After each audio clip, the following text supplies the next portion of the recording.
Hey everyone, I just bought this amazing multi-tool by Leatherman. I know, it's a pretty old tool actually, the SuperTool 300 EOD.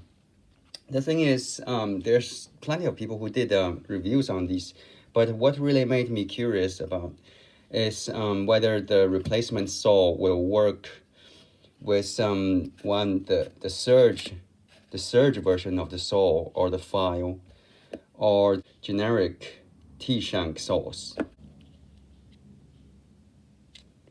There we go. And I'm thinking this is gonna quite likely work. Yeah, it does work very well. The generic saw works very well on this, except just like the original one, it has a bit of wiggle on the side. So yeah, that's the only probably drawback, slight wiggle, but it works, fits quite fine. This Japanese one actually it's very similar in the terms of the size with the original. However, you probably won't be able to see very well here, but the thickness is actually a lot different between the Leatherman Surge and the EOD one. So I am a bit worried this is not going to work so well. Yeah, it does not want to go in. It's quite thick. It's too thick.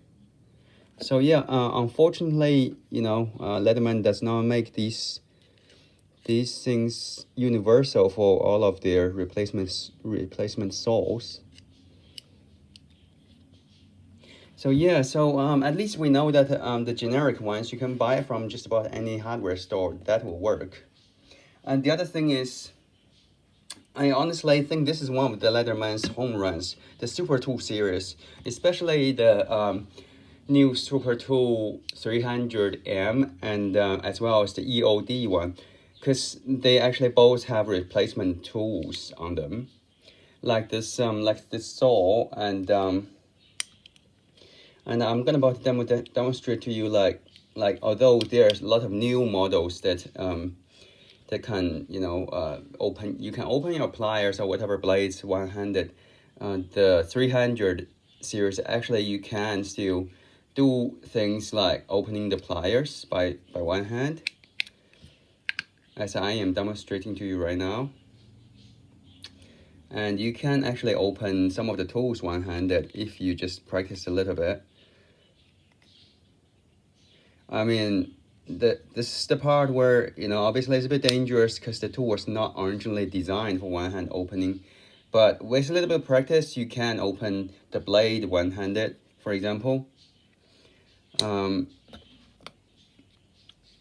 And also the other tool is the C4 punch, that you can open it one-handed as well, just like so. Yep. Unfortunately, we got these other tools come out as well by accident. So honestly, I think the 300 series is quite underrated.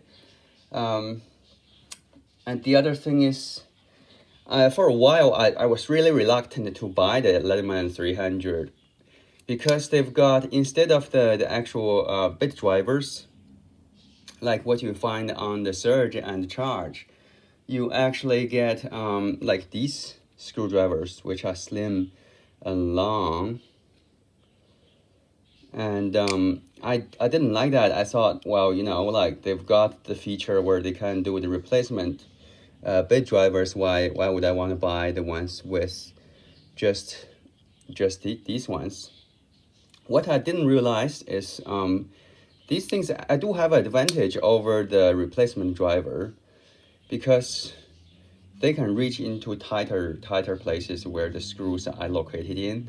You can't do that with the the replacement drivers bits. They are too fat to go in there. So there is an advantage of using this type of screwdrivers. And the other thing I want to mention is, look at this. Now this is not made by Leatherman, but this is made by Toor knives, which is a marlin spike. So this is a tool that's used by the sailors or people who have to tie knots, and you can open a knot with this pointy tool. Now, what I realized just recently is that the C4 punch on this can kind of serve the same purpose. You can untie a knot with this. So essentially, I think this is not just a C4 punch. You know, I don't really use C4s or anything, but you can definitely improvise this into some kind of tools to open a tied up rope. So that's the other thing I do find useful on this tool. Otherwise, this is a very well-made tool, and most importantly, it only costs half the price of the new Leatherman Arck. So I really love it. Thank you for watching.